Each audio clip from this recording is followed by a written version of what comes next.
the Mentor here, and I'm back with another video. In this video, I'm going to give you 5 solid reasons why most box truck companies fail. One of the main reasons why most box truck companies fail is lack of resources, cash flow issues. I talked about it in a previous video about knowing what to accept, not selling yourself short, not taking low-paying loads, not accepting low-paying runs, not accepting low-paying contracts. Know your costs.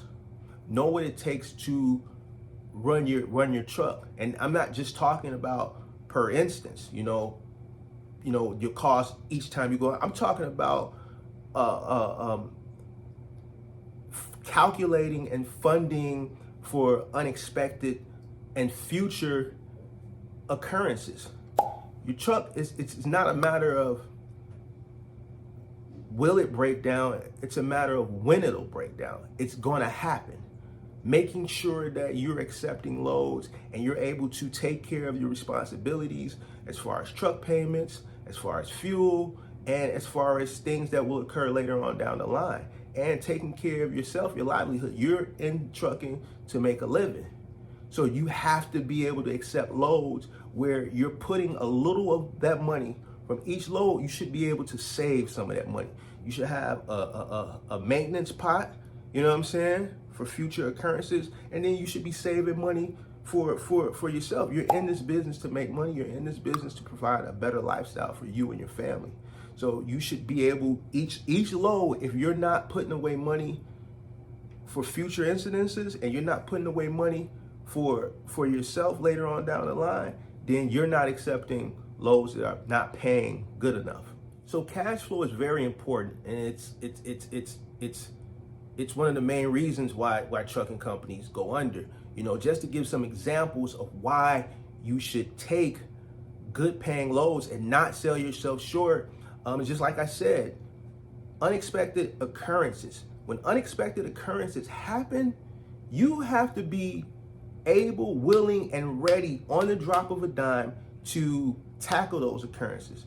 Just to give you some examples from my business personally, I had a driver like 6-7 years ago. This guy, we're in Chicago, we have bad winters, right? This guy, I don't know how he did this. He's on a run. He's running for Office Depot for me.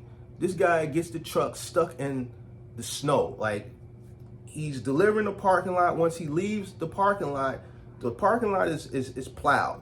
But there's like a grassy area. Obviously, they're not going to plow the grassy area. For whatever reason, this guy decides to go in the grassy area and turn around.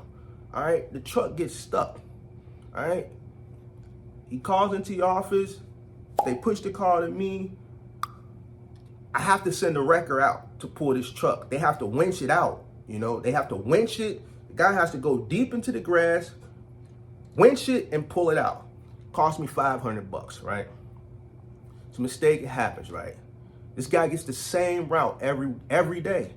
Tell me why the very next day, I don't want to call him a name, but tell me why the very next day this dude did the same thing. I don't know if this dude was messing with me or was he just that incognizant that he did the same thing that he did the previous day, the very next day. Now this time, this tow truck company, same company, right? They go out, the driver they send this day, he drives the tow truck to try to tow him out, and then tow truck gets stuck. So now they got to call another tow truck to get him out and to get me out. So now they're mad at me, and then they charge me more money. But I had to have that money, ready and willing and available, because guess what? I can't leave my truck there, right? So you have to plan for, just stuff like this. Like we're in Chicago, I've had trucks stuck in alleys before. I had a truck stuck in the alley. They did a delivery. They shouldn't have did the delivery. City doesn't plow the alleys. They stopped plowing the alleys years ago. They did the delivery. When they get back out, finish the delivery, get back in the truck to go to the next stop, the truck can't move, it's stuck. Of course, we send people out to try to free them, put salt under the tires, shovel out. They're halfway into the block. So they're gonna have to do that down the whole alley. 5-6 hours later, it took 3 tow trucks to come. They had to winch them out, and then when the truck got to the end of the alley, for people who live in Chicago, the truck was stuck in the alley up north.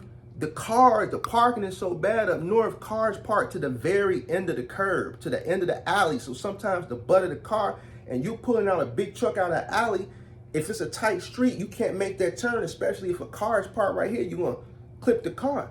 They had to illegally tow the cars out the way to get my truck out and then put the cars back. Now, they did this without the owners of the cars' knowledge. And for people that are from Chicago, you know, a lot of tow companies here can be kind of sketchy. So they didn't care. They just saw a big money-making opportunity with my truck, and they charged me for that. It was like almost $1,000. So, you know, I mean, you never know what to expect. You know what I'm saying? You never know what to expect. So make sure you're accepting loads that are paying good enough so that when these occurrences happen, you have money there, ready and available to go, because you can't leave your truck stranded. If your truck breaks down and you're running OTR, you can't leave your truck broke down in the middle of nowhere. You might be broke down in the middle of nowhere, and you might have to get towed 40 miles to the next town. And some of these tow truck companies, they might charge you. Man, I don't know. You know, I don't know what these companies are charging now. By the grace of God, I haven't had a truck break down in the middle of nowhere in a long time. So at these rates now, it's hard to tell. And then they tow you to this town, and it's a small town, and you might have to wait a week or two before they even look at your truck. Then you got to fly your driver back, because you're just not going to leave them in a hotel. And if you leave them in a hotel, you pay. So, man, make sure you take loads that are paying very well, especially to you new guys. These are just some of the things that may occur. So the second reason why most box truck businesses fail is poor planning, not having a business plan. With every business, you have to have a business plan. You got to have some type of plan where you're implementing strategies to maximize your full earning potential. If you go into something and you don't have a strategy, you don't have a plan, and this don't even have nothing to do with trucking, just anything you go in without a plan, 9 times out of 10, you're gonna fail at it. All right, so a good way, like what I speak on, like in my coaching sessions, when you're coming into box trucking business, one thing that I say that you should implement is pick a niche. So while you're creating your plan and you're researching your plan, decide if you want to jump in and you want to like run load boards. Decide if you want to jump in and you want to run final mile delivery. Pick a niche and then try to focus on that niche and master that niche. One way, and I've seen this personally, a lot of people fail is they try to scale too fast. You know what I'm saying? They try to scale too fast, and it takes a while just to master one truck in this business. So when you jumping in with 3, 4, 5, 6, 7, however many trucks, or you jumping in with one truck and you trying to scale up real fast, I see a lot of people. I've had people that worked for me for some years, and they tried to jump out there on their own, and 100% of the guys that worked for me that went and tried to do it on their own, 100% of them ended up working back for me. When I tried to explain to them and tell them, when they asked me for advice, you know, and I try to give them a strategy, you know, people see you at the top. They see your success, but they forget the plan and the route that it took you to get there. People want the shortcut to get here, but you got to go through all the trials and tribulations to get here. There is no shortcut to the top. There is no shortcut. So jumping out the window and trying to start at the top, you know, you could just tell that you don't have a plan, because there's no room for scale. There's no room for scale. You're jumping into an industry where you're trying to jump at the top of the scale from from the initiation of your business, and it doesn't work like that. You have to bump your head. You have to fail. You have to learn from your mistakes. You know what I'm saying? That's the only way that you're going to become good at this. It's the only way you're going to become good at this. But you need to minimize your mistakes. And one way you can minimize your mistakes is by having a great business plan. So, you know, study the industry, study the niche that you want to get into, and make sure you can create a solid foundation, a solid plan, so that when you jump in 100%, you can execute that plan and maximize your earning potential. Okay, so the third reason why most box truck companies fail is because failure to comply. Now, I know a lot of guys that run, and they're independent owner operators, they're running their truck, they're working. So they might not be brushed up on all the DOT rules and regulations. And I talked about this in another video. I think everybody that's running DOT should have this book. Let me get it out the light. All right. Now, the JJ Keller is not paying me to promote this. I'm giving you this as free game, free sauce. You know what I'm saying? You should get this book. Now, I've had this book for some years, so it's probably updated. You know what I'm saying? It's probably more updated, but I mean, it's a thick book. Comes in a binder. It is costly. It's a few $100, very thick. And the reason why I say this is going to help you keep up with the compliances. Like I said before in another video, I haven't read that book end to end. I use it as a reference tool, that when I do need to go look something up, I have a reference tool on hand. I take it serious enough that I was willing to invest $200-300 or whatever I paid for that book from JJ Keller some years ago, that I have this on my desk. I have this on hand. Fines with the DOT can get very expensive. They start around $300. I've seen them go up and upwards of 200,000. You know, the DOT can force you to close down your business, right? You have to keep up with these DOT rules and regulations. You have to, all right? They take it, the DOT is not nobody to play with. And that's one of the main reasons people go down. They run all year, and then when their inspection comes up, they fail. They're not keeping up with the laws, they're not keeping up with the records, they're not keeping up with their maintenance records, all this stuff. When these guys come out and they do these inspections, they not your friend. It's almost like they looking to shut you down. So keep up with the DOT regulations, and I guarantee you, if you keep up with the DOT regulations, if you keep yourself abreast and refresh yourself and know what they are and take it serious, you won't run into these issues, and you won't have to worry about the DOT finding you large sums of money, which can take you under, or forcing you to shut down, which will take you under. So keep up with the DOT regulations, and you should be good. Okay, so the fourth reason box truck companies can fail is problems with the economy. Similar to what we are seeing now. You are seeing a lot of trucking companies go under now, for many different reasons. Fuel, some are complaining about fuel, the rates, what I spoke on earlier, poor planning. And I know I spoke on it from a point of, you know, more like stuff dealing with maintenance and breakdowns and unforeseen instances revolving around the truck. But another reason why, like I was speaking on earlier, why you want to accept the right loads is because planning for situations like now, a rainy day, having a rainy day fund, so that, you know, if the loads are paying low, you're not forcing yourself to accept those, I call them slave rates, where you're basically accepting something that a rate that you're running at a loss, or you're running to break even, which it defeats the purpose. So if you have a pot set to the side, you know, you can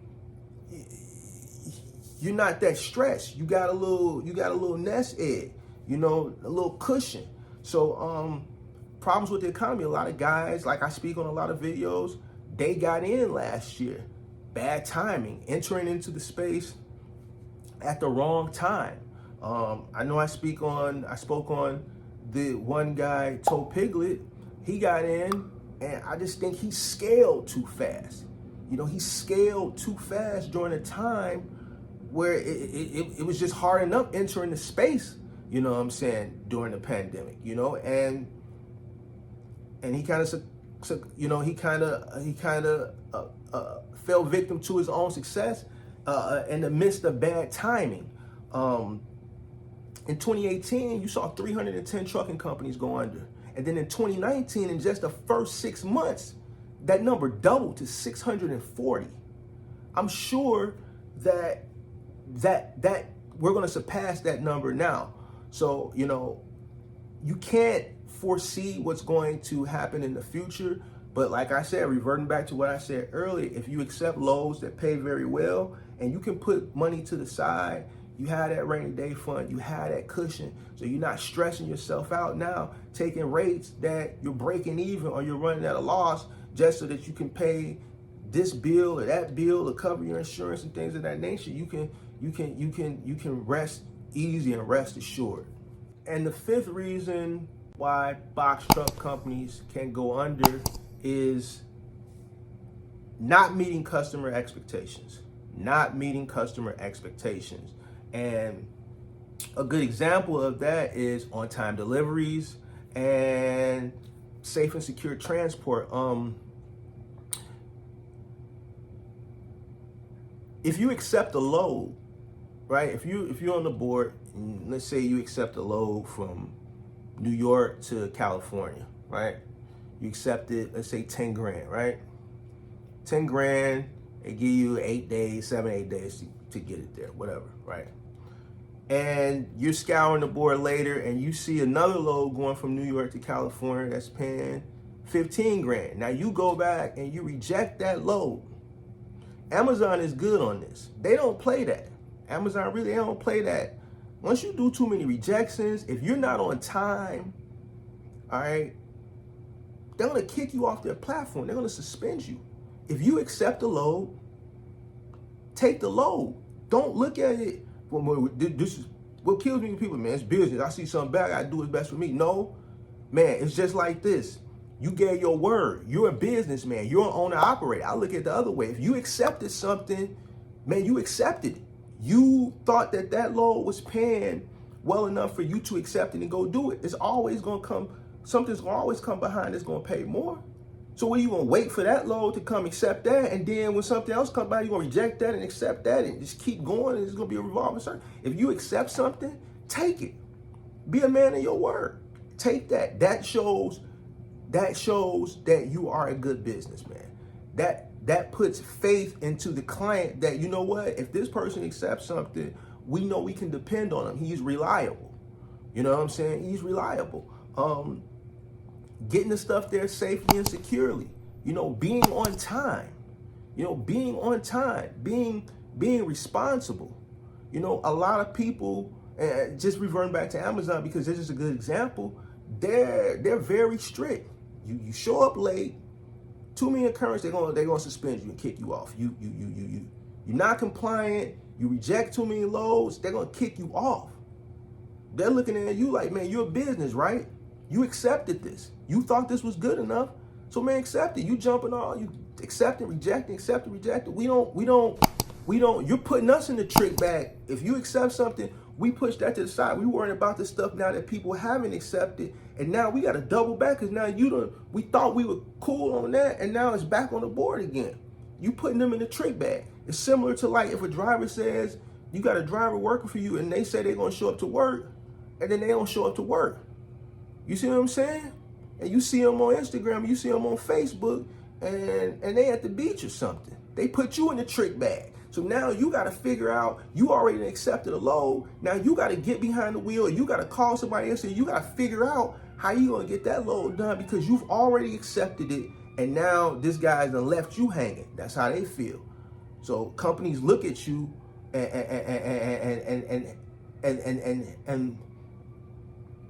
and you have to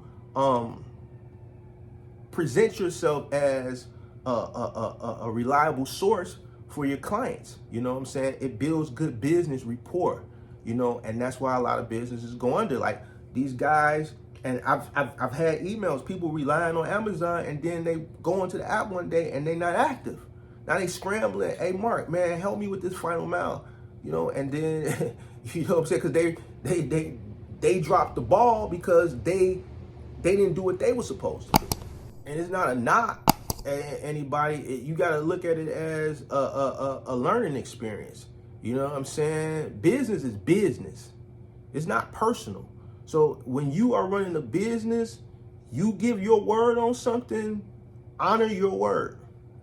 Honor your word. Stuff comes up all the time. Stuff comes up all the time. But if I have something, you know, already scheduled, you know what I'm saying, and something better comes along, man, we're booked. I can't take it, we're booked. It may be an easier job, paying better, it may be a longer job where my guys may get more value from it, but if we're booked, I'm not gonna revert back to a customer and say, you know, and make up a lie and say, or say, man, we gotta cancel you so I can go satisfy or line my pockets more. No, I'm not gonna leave a person hanging for something that I've already given my word and accepted and said the truck is gonna be there. So just honor your word and stand by your word. If you say you're gonna do something, you say the truck is gonna be there, if you accept it, then do it. And that's it. Those are my 5 reasons box truck companies fail. Hopefully you guys got some type of value out of this video. Go to www.boxtruckcourses.com, sign up for my mentorship. I have affordable mentorship packages. I got courses. I'm dropping new courses every week. Follow me on Instagram. Follow me on TikTok. Don't forget to hit that subscribe button, hit that like button, also hit that notification bell so you can stay up to date on all the upcoming videos. And I'm out. True story, new story, 2-story.